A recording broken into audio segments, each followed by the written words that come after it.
Visionary, thank you so much for joining me for another episode here at the Nothing for Granted podcast. Today, you are in for a very special treat as I am joined by Ngozi of Netwerk. Jen was actually one of the awardees of the IFundWomen Caress Dreams Fund Grant 2022 funding cycle. I am so excited to have her share her story with you. You already know how I do. I'm going to give Jen the floor now so that she can allow you to get to know her a little better. Jen, you have the floor. Awesome. Well, thank you so much, Sloan, for having me. It's so exciting to be here and be in these spaces where women can learn from each other. And I think there needs to be more of it. So I'll tell you a little bit about myself, my journey, and then how I landed to where I am today, speaking to you. So I'll start off by saying that, so I'm originally from West Africa. My family is from Nigeria. And a lot of my background and my experience has kind of really formed where a lot of the struggles that I face. So when I finished undergrad, I had this idea that okay, I have this degree, I'm ready. I can do whatever. Everyone's going to hire me and I'm going to get to work and I'm going to get promoted and I'm going to get raises and it's just all going to work out because I'm educated, and I feel like a lot of first gens and women, regardless of your background, we have this belief that school's going to set us up, and school does a lot of really great things for us. It gives us a foundation. But I realized that so much of what I learned and so much of what my parents kind of trained me to believe, and again, they're not from here, so they had no way of knowing it. Unfortunately, it really didn't set me up well at work. I was really tunnel visioned on getting ahead at work. I was putting my head down. I was focused on projects. I was focused on being a high performer. And then came time for promotions and raises and things that happened when you know the game in the workplace. And I was just clueless. And I found myself with this flashy, beautiful degree and soon multiple degrees, but I was still behind. And I know behind is relative. I made progress and I made some moves, but compare that to where my peers were and people who were maybe from here, or people who had that rule book, that playbook of, how do you navigate in corporate spaces? And really, it was really that frustration that planted the seed of Netwerk. And I will say we've gone through so much rebranding, repositioning through these years. But we, in essence, started off as an in-person community event, where women, we came together, we networked, we talked about our issues. And, we created a lighthearted space. And then the pandemic hit. And then a lot of what we did, I really had to sit down with my team and my community. And it was you know what, we have to find a way to put this online so that we can grow and we can be relevant to the times that we're in. So that's the transformation that we've made over the past few years. We're now an online community and platform. We offer a lot of support for women who are finished with school and at this point in their careers where they're trying to navigate and figure out, okay, how do I take this education and do something with it, get ahead, and not be in this place where you have all this potential, you have all this education, but you're still underemployed or underpaid. So that's what our community we're focused on, is giving women the right training and the resources that they need to get over that point of being in support roles, being in work that, you need to go to college to get. So that's what we're doing. And we recently applied for the IFundWomen grant. And I'm not going to lie, I was blown away when I got that email telling me that we won the award, because it's not the first time we applied to the award, but I just knew it was the right time. We're in the best position for growth. We've built up our team over the past few years, and we have recently launched different platforms like an online blog where we share resources, and in a university, Netwerk University. So it made sense, the timing of it. Sometimes we want things to happen as entrepreneurs right away, but we have to realize that sometimes things won't happen right away because you might not be ready for that blessing that you're praying for. So that's why I had to kind of take a step back and realize that this grant came at the right time. And it's so exciting to be here and, be sharing about the journey, because, it takes time sometimes for things that you're working on to come into fruition. And we're finally at a good place. I love everything about your story. My family, we are Dominicans, and I'm Christian as well. And so when you were saying your family really instilled in you this need to push education is going to get you the American dream, right? That's right. And then you go through college, you get into corporate America, and you're like, no, it doesn't. I need to know some people. Exactly. where do I go? And you don't know what you don't know, to your point. And so I think that your business is so needed. Your community is so needed, especially as females who we are usually put into these little boxes of support roles, admin roles. And for us to climb up the corporate ladder, it takes time. It takes having, like you said, that network, those people that can help liaison you through the positions with a lot more ease and position you in a better light, tell you, okay, these are the skill sets you need to work on. This is who you need to speak to, get you into the right rooms, and etc. So I love your mission. I believe that your mission is to get 1 million women promoted by 2030. That's right. I love it. You mentioned that you recently pivoted, like a lot of businesses did during COVID. Was that mission a part of that pivot, or was that always the vision? It's funny, it was always the vision, but sometimes you need to like push yourself. Like that number sounds really scary, right? But when you're in person, it's a little harder. When you get online, you now have access to more people. That's what pushed us to get online. It's like, if we really want this thing to grow, it's like you have to step beyond friends and family, your community, people that people in spaces that and it's scary, but I'm surprised by how many people who don't like you don't know you, just jump behind you and just love what you're doing. And that's been our experience. We've gotten love from people all over the world. And it's not something I imagined or even planned for when I originally started. Yes, I 100% agree. The online space definitely provides that unique opportunity that our forefathers didn't have. And we're definitely leveraging that as business owners. You mentioned earlier that this wasn't the first time that you applied to this grant. I really want to dig deep into that piece of it, because I think a lot of entrepreneurs, freelancers believe, well, I apply one time, I didn't get it, that's it, I suck, onto working capital. You know what I mean? Onto something else, because this grants thing is not working. What was your experience the first time around? And when you say that the timing was better, what changed? Did you use the first application and that first learning lesson almost as just a platform, or tell me about that experience? Yeah, believe it or not. So I don't know how many times I applied to IFundWomen because it's been several. So I'll start by saying that. But I will say that when I applied this time and received the award, I didn't use anything that I used in the past. And the reason is, if something hasn't proven to work, I'm not going to just keep spitting out the same thing, hoping for different results. So a couple of things that happened different this time around is part of it was the focus, the focus.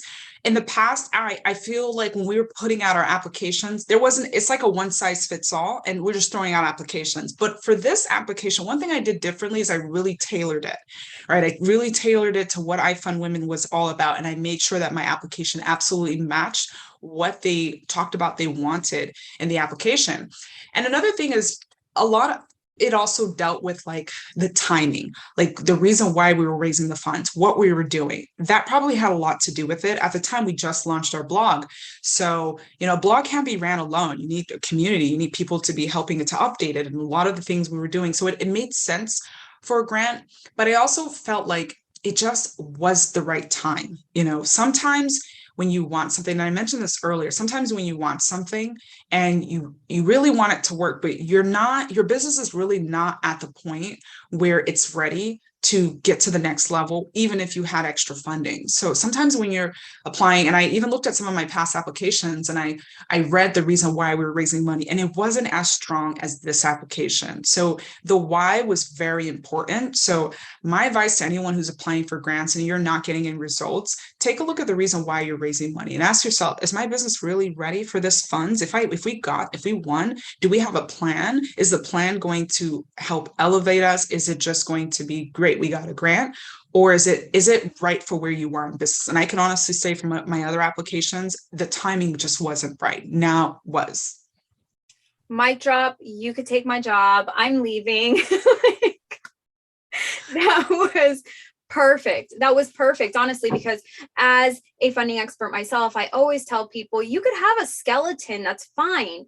That's fine. But you need to really curate your proposal to that funder. Every funder has a completely different priority and just importance in different elements of, even the reviewers have different importance pieces within an application. And so taking one application and just copy pasting it into different grant proposals, that's not going to work for you. So I love that you mentioned that first. And I love that you said the timing. What and why did you need funding for? Can you tell us about what financial position Network was in that led you to consider grants, and where did you even find IFundWomen in the first place? Yeah, a couple of things. So last year we launched Network University. So it was our official online platform where we were selling courses, ebooks, resources specifically for our mission, helping women get ahead. And we were at the point going into this year where we started getting more revenue because of that university, because we were selling digital products, because they were customized, we had courses. So we've made enough revenue to say that this works, right? Give you that confidence that this is working, and I think if we didn't have that, it would make me hesitant to say, well, hey, give me a grant when we're not revenue generating. We haven't had any proof that our idea works. And not saying that you can't get a grant if you weren't, but it really did help that we started gaining some traction and our community was growing. So that gives you a lot more confidence when you're filling out that application. That confidence really does shine through your application when you're writing about it. And another thing I didn't mention earlier is to not stop applying. Even if you applied to a grant once and you didn't get it, like I mentioned, I've applied several times and I could have easily given up. And surprisingly, this time around, I was very close to being like, I'm so busy this week. I applied to this grant before. They didn't get back to me. Why am I going to, maybe I should just skip this round. I was very close because it was an extremely busy month for me.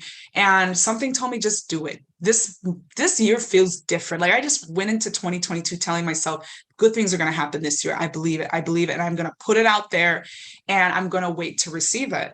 And another thing is I slimmed down how many grants I applied to. Like in the past, I'd just be throwing out applications. This time I was like, you know what?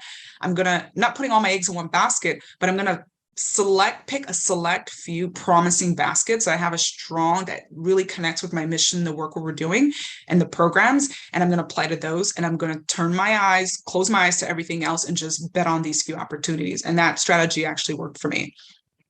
Absolutely, because you are vetting these opportunities based off of that alignment. So I think that is a great tip. That visionary, if you are listening and taking notes, this is one piece that you definitely want to highlight, is really be selective about what grants you're applying to, because that is money. Right, Jen? Because you could have been saying, I'm going to be working on maybe a new course, maybe a new resource, and there's money attached to that.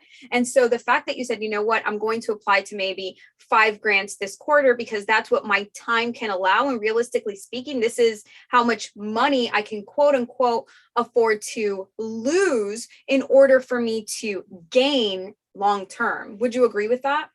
Yeah, absolutely. Awesome. That's a good way to look at it. Thank you. Tell me about, where did you find IFundWomen and other grant opportunities that you mentioned you had worked up to? Yeah, I've been following them for years and I am on their newsletter. So one thing I'd recommend is subscribing to newsletters of organizations that offer grants so that you don't miss any. That's how I learned about it. And where do I find grants in general? I also watch, like if I'm connected to other people and I see them announce a grant, I'm like, oh, great. I can qualify for that grant too. So that's another way that I find grants is I follow people in my industry and I kind of get a sense of what's out there and then I keep track of it. I do have a tracker where I track grant opportunities and I set calendar reminders about when they are due. So I know it's very easy when you're seeing other people get blessed and get opportunities to be like, oh, that could have been me. But I don't think about it like that. I see it as, hey, if they got it, why can't I get it? Put that on my tracker, apply to it next time. They're not going to give the same person the same grant 10 times. My chance is coming. Yes, 100%. That's correct. I cannot stress enough the importance of just even iCal reminders, Google reminders for these grant deadlines. I have the practice of submitting my grants a minimum of 2 days before the actual cutoff, just in case something goes wrong. You know, we live in a digital era. So if my tech goes bad, I don't even have to worry about it. I submitted that bad boy 2 days ago, minimum. I love it. I don't want to go through that. Tell me, what prior experience did you have in proposal writing? And what was the hardest part of this application or other applications that you had submitted? Yeah.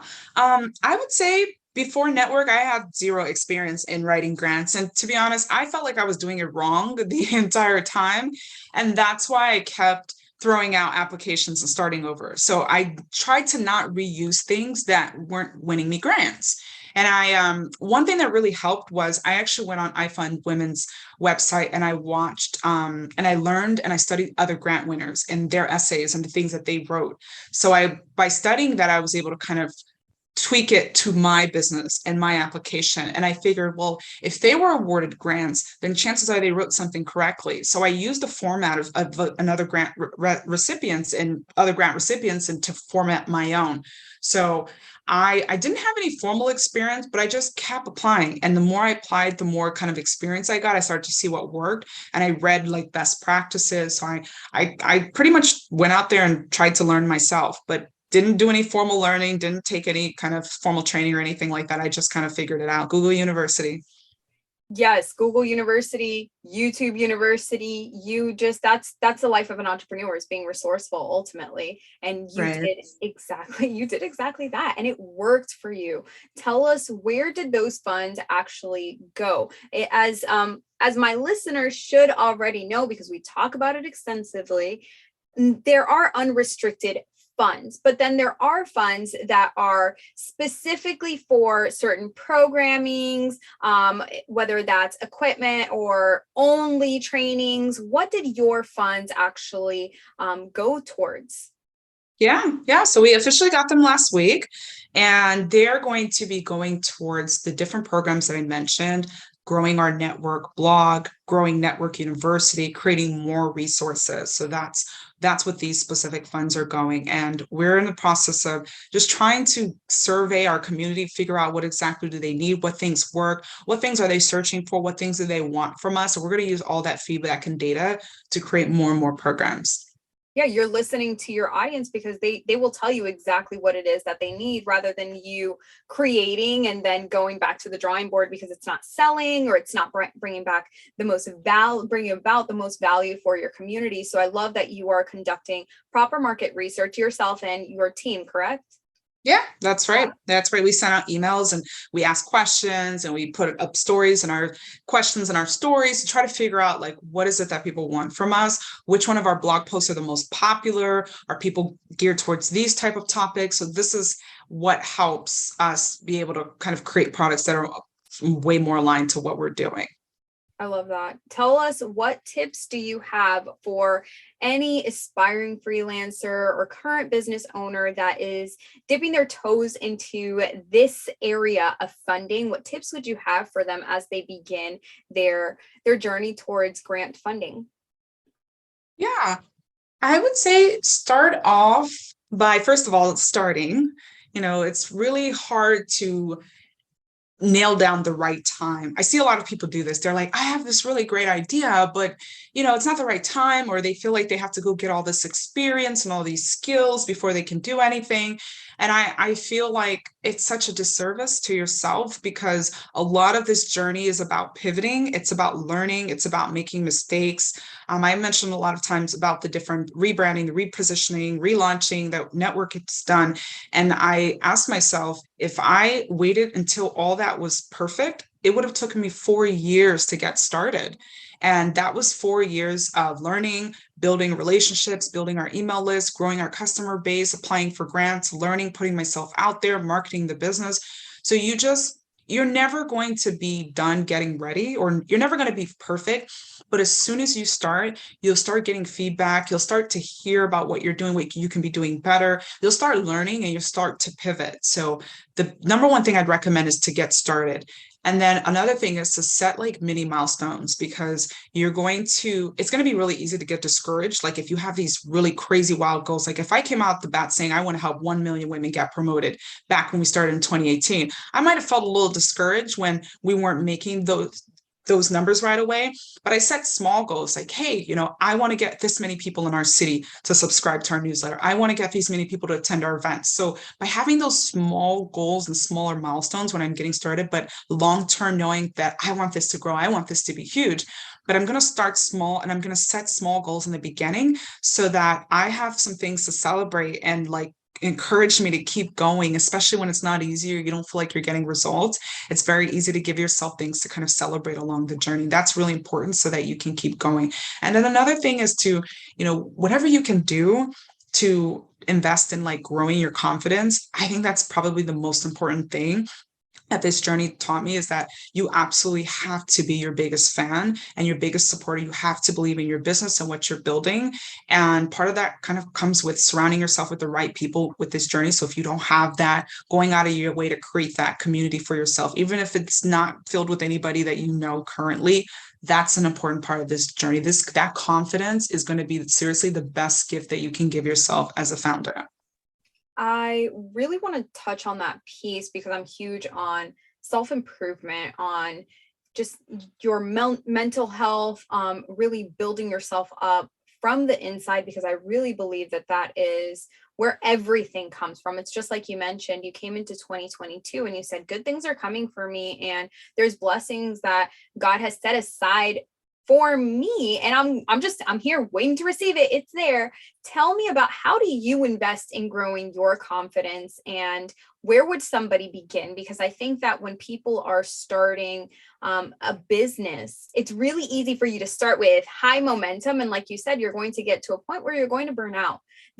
How are you going to sustain that without investing in yourself? So what are some ways that you invest in your personal growth and growing that confidence piece?